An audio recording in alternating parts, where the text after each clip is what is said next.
Welcome to The Explainer. Today, we are cracking open one of the most talked about and, let's be honest, controversial books out there, Robert Greene's The 48 Laws of Power. So, let's pull back the curtain and really get into the ruthless logic behind these laws. Right from the jump, the book hits you with this really stark idea. You don't get to choose if you play the game of power. Nope. You only get to choose if you're going to be a player or a pawn. It's a pretty intense way to start, and it really sets the tone for everything that comes next. So, to even begin to understand the laws, you've got to get your head around the battlefield the book is describing. This isn't your office, it's not a friendly get-together, it's a court, with all the scheming that implies. The core philosophy here is that you've got to see the world for what it is, a place of constant power plays. The book argues that if you try to be the good guy all the time, you're pretty much guaranteed to get crushed by the huge number of people who, well, aren't. Okay, so that's the million-dollar question, right? If it's a game, what are the rules? Well, the book lays out 48 of them, and they're basically your survival guide for this unforgiving court. In law number 1 is maybe the most important. It's this huge warning about never ever making the people above you feel insecure. And the classic story for this one comes from the court of King Louis XIV of France. It's really a foundational lesson. I mean, the scale of the mistake here is just staggering. You've got the finance minister, Nicolas Fouquet, who throws a party so amazing, so dazzling, that it was better than anything the king himself had ever thrown. And Louis XIV? He felt completely upstaged. He didn't just get mad, he had Fouquet arrested and locked away for life. Then, he replaced him with someone far less brilliant, proving the point it is much safer to be useful and blend in than to be brilliant and seen as a threat.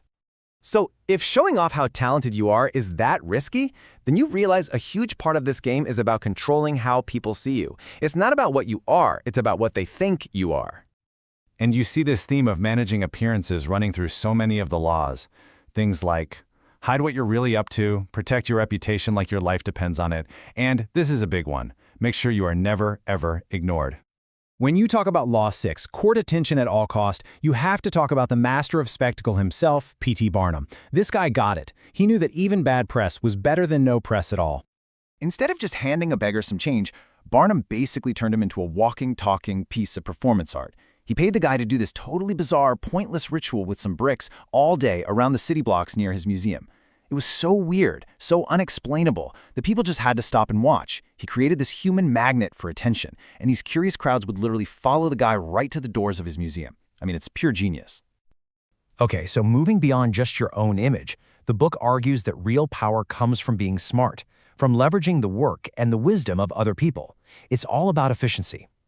Now this one, Law 7, is probably one of the most cynical laws in the whole book, and it's illustrated perfectly by one of the biggest rivalries in the history of invention. So, Nikola Tesla works day and night, completely revolutionizing Edison's technology. In return, Edison not only takes all the credit, but he also backs out of her promised $50,000 bonus, laughing it off as American humor. Tesla, the genius, walks away with absolutely nothing, while Edison cashes in. It's just a brutal lesson in how pure talent can be exploited by someone who understands power. All right, this last big idea we're going to look at is about control, but not through aggression. It's about patience and holding back. You know, sometimes the most powerful thing you can do is nothing at all. This is Law 4, and it's a big one. The book says the more you talk, the more ordinary you seem, and the less control you have.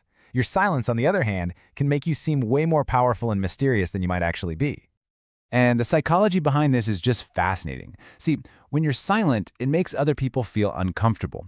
We are wired to try and figure things out, so they'll rush to fill that silence with their own ideas and theories. And in the process, they often end up revealing all sorts of valuable things about themselves. And you know who is an absolute master of this? Yep, our old friend King Louis XIV.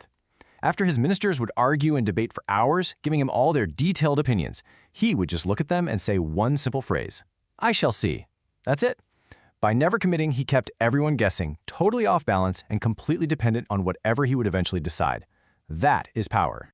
So in the end, the 48 Laws of Power is less like an instruction manual and more like a mirror. It doesn't necessarily tell you to be ruthless, but it forces you to look at and recognize the power dynamics that are playing out all around you, every single day, at work, with your friends, everywhere.